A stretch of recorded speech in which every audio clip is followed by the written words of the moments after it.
The Windsor Hotel's grand ballroom sparkled with golden light from 3 massive crystal chandeliers, each one worth more than most people's cars. My parents had spared no expense for their 30th anniversary celebration, transforming the elegant space into something that belonged in a fairy tale. White roses cascaded from every table centerpiece, and soft piano music drifted through conversations peppered with the kind of laughter that only comes from people who've never worried about money. I sat at the family table near the front of the room, positioned perfectly to observe the 50 guests my parents had invited to witness their milestone celebration. The guest list read like a who's who of the city's elite, successful business owners, prominent doctors, influential lawyers, and old money families whose names appeared on hospital wings and university buildings. My mother, Catherine Williams, looked radiant in her custom-designed champagne silk gown, her silver hair swept into an elegant updo that probably cost more than most people spent on groceries in a month. At 52, she still commanded attention when she entered a room, and tonight was no exception. She moved between tables like a gracious hostess, accepting congratulations and compliments with the practiced ease of someone born into privilege. Dad stood beside her in his perfectly tailored tuxedo, his distinguished gray beard neatly trimmed and his smile genuine as he shook hands and embraced old friends. Michael Williams had built his insurance empire from a small family business into one of the most respected firms in the state, and his success was evident in everything from his custom cufflinks to the way other wealthy men sought his advice. My older sister Amanda sat to my right, resplendent in a navy blue designer dress that hugged her figure perfectly. At 32, she had inherited Mom's classic beauty and Dad's business acumen, running the family's charitable foundation with the kind of efficiency that earned her features in lifestyle magazines. Her husband David, a prominent cardiac surgeon, looked every bit the part of successful son-in-law in his immaculate tuxedo. Then there was me, sitting quietly in my simple black cocktail dress, watching the celebration unfold around me like a movie I wasn't really part of. At 29, I was the family mystery, the daughter who'd somehow failed to live up to the Williams legacy of achievement and social prominence. "Sarah, darling," Mrs. Hartford from the country club leaned over from the adjacent table, her diamond necklace catching the light as she moved. "Your parents must be so proud to have both their daughters here tonight. Amanda was just telling me about the foundation's latest fundraiser. Such important work." I smiled politely and nodded, used to being the afterthought in these conversations. "It's a beautiful celebration," I replied, taking a sip of my champagne, Dom Perignon, naturally, because Mom never settled for anything less than the best. "And what are you up to these days, dear?" Mrs. Hartford continued, her tone carrying that particular mix of curiosity and condescension that wealthy older women had perfected. "Still working in, was it property management?" Before I could answer, Mom appeared at our table, her smile bright and gracious for the guests but carrying a subtle edge when her eyes met mine. "Sarah's still finding her way," she said smoothly, her voice pitched to carry just far enough. "Not everyone discovers their calling as early as Amanda did." The comment stung, but I kept my expression neutral. This was Mom's night, and I wouldn't create a scene no matter how frustrated I felt with her constant comparisons. As the evening progressed, the speeches began. Uncle Robert raised his glass to toast 30 years of love, partnership, and building something beautiful together. Family friends shared stories of vacations and business successes, of watching Amanda and me grow up in the Williams family tradition of excellence. Finally, Mom stood to address the room, her champagne flute catching the light as she prepared to speak. The room fell silent except for the soft tinkling of glasses being set down on tables. "Thank you all for being here tonight," she began, her voice carrying easily across the ballroom. 30 years ago, Michael and I promised to build a life together, and looking around this room, seeing all the people we love, I think we've succeeded beyond our wildest dreams. Applause rippled through the gathering, and Dad beamed at her with genuine affection. "We've been blessed with 2 daughters," Mom continued, her gaze moving to Amanda with obvious pride. "Amanda has exceeded every expectation we could have had. She's building something meaningful with the foundation, she's married to a wonderful man, and she represents everything we hope to instill in our children about service, achievement, and social responsibility." More applause, and Amanda blushed prettily while David squeezed her hand. Then Mom's eyes found me, and I felt the familiar weight of her disappointment. "And Sarah?" "Well, Sarah's still finding her path. At 29, she's still renting an apartment, still working in property management, still figuring out what she wants to be when she grows up. The words hung in the air like smoke from an expensive cigar, visible, suffocating, and impossible to ignore. I could feel 50 pairs of eyes turning toward me, some sympathetic, others curious, a few probably grateful that their own family disappointments weren't being aired quite so publicly. "Sarah's our biggest disappointment," Mom continued, her smile never wavering even as the words cut deep. "We keep hoping she'll find something meaningful to do with her life, but I suppose not everyone can be a high achiever. We love her anyway, of course, but honestly, still renting at 29? In this economy? It's embarrassing." The silence that followed was deafening. I could hear my own heartbeat, the distant sound of traffic outside, the soft whisper of expensive fabric as people shifted uncomfortably in their seats. Amanda reached over and squeezed my hand, her expression apologetic, but she didn't contradict Mom's assessment. That's when my phone rang. The sound cut through the silence like a knife, and I felt my cheeks burn with embarrassment as every eye in the room focused on me.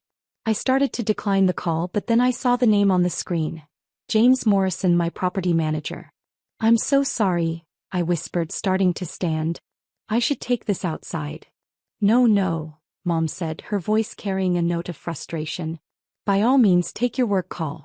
Let's all see what's so important that it can't wait until after your parents' anniversary dinner." The challenge in her voice was unmistakable, and I realized this was another test, another opportunity for her to prove her point about my lack of professionalism and social awareness. I looked at my phone, then at the expectant faces around me, and made a decision that would change everything. "Actually, you're right," I said, answering the call and immediately putting it on speaker. "Hello, James." "Ms. Williams." James's voice boomed through the ballroom sound system, professional and urgent. "I'm sorry to call so late, but I wanted to update you on the Anderson family situation. The eviction is complete. They're out of the Riverside property as of 6 p.m. tonight." The room went dead silent. 50 of the city's most prominent citizens stared at my phone as if it were a bomb that might explode at any moment. "Which property is that again?" I asked calmly, though my heart was racing. "The Riverside Luxury Apartments, ma'am. Building 4, the penthouse unit. The family owed $47,000 in back rent and refused the payment plan we offered. Legal served the papers this morning and they were removed this evening. Very messy situation. They seemed shocked that we were actually following through." I could see Mom's face going pale as the implications began to sink in. Riverside Luxury Apartments was where my parents lived, in the penthouse unit that James had just mentioned. "James," I said, my voice carrying clearly across the stunned ballroom, "remind me of the full name on that lease agreement." "Michael and Catherine Williams, ma'am. Should I proceed with listing the unit for new tenants, or do you want to handle this personally given your relationship with them?" The champagne flute slipped from Mom's hand, shattering against the marble floor with a sound like gunshots. Dad's face had gone from confident to confused to horrified in the span of 30 seconds. "Actually, James, let me call you back in a few minutes," I said, ending the call and slipping my phone back into my purse. "I'm at a family dinner right now." The silence stretched on for what felt like hours but was probably only seconds. I could hear someone's sharp intake of breath, the rustle of expensive fabric, the distant sound of the hotel's air conditioning system. "Sarah," Dad said finally, his voice barely above a whisper. "What was that about?" I stood up slowly, smoothing down my simple black dress, the same dress Mom had criticized earlier for being off the rack and inappropriate for such an elegant event. "That was my property manager, Dad. James Morrison. He manages my real estate portfolio, which includes about 40 properties across the city. The Riverside Luxury Apartments complex is one of my smaller holdings, only 200 units. Amanda's mouth fell open. "You own Riverside?" "I own several apartment complexes, Amanda. Riverside, Brookstone Manor, the Waterfront Towers, and about 15 smaller buildings.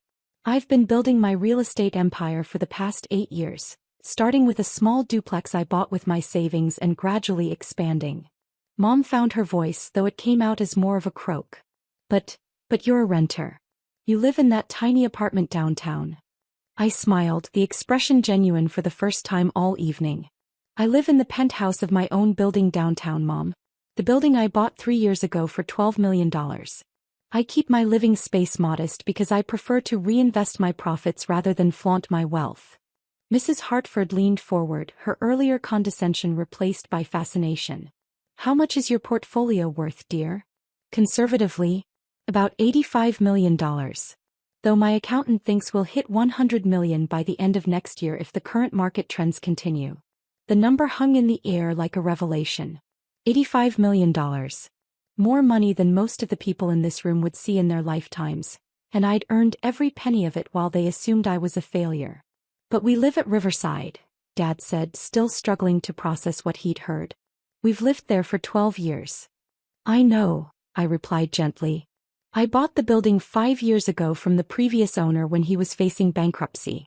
You became my tenants without realizing it because I kept the management company's name the same to avoid disrupting existing residents.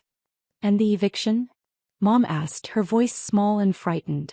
I pulled out my phone and showed them the screen, a detailed accounting spreadsheet that James had sent me earlier. According to my records, you're $47,000 behind on rent. You stopped paying 6 months ago, right around the time Dad's insurance company started having financial troubles. The truth was finally coming out. Dad's business hadn't been doing as well as he'd been pretending, and they'd been living off credit and unpaid bills to maintain their lifestyle. I offered you a payment plan through James, I continued. Reduced rent, extended deadlines, even the option to work out a settlement. But you ignored every communication because you thought it was coming from some faceless property management company that you could intimidate or dismiss. Amanda looked stricken. Sarah, we didn't know. If we'd known you owned the building, you would have what? I asked, genuinely curious. Treated me with respect?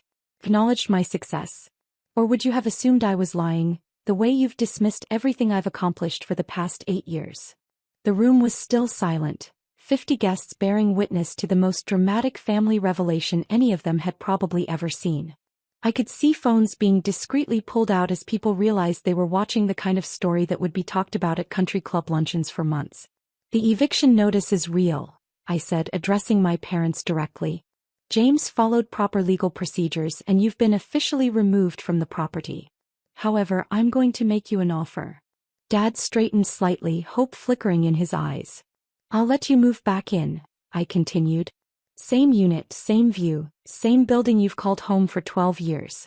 But there will be conditions. What conditions? Mom asked, her earlier arrogance completely gone. First, you'll pay rent like any other tenant. Market rate, on time, every month. No family discounts, no special treatment. Second, you'll treat my property management staff with respect. James Morrison is a Harvard MBA who manages an $85 million portfolio. He's not someone you ignore or talk down to.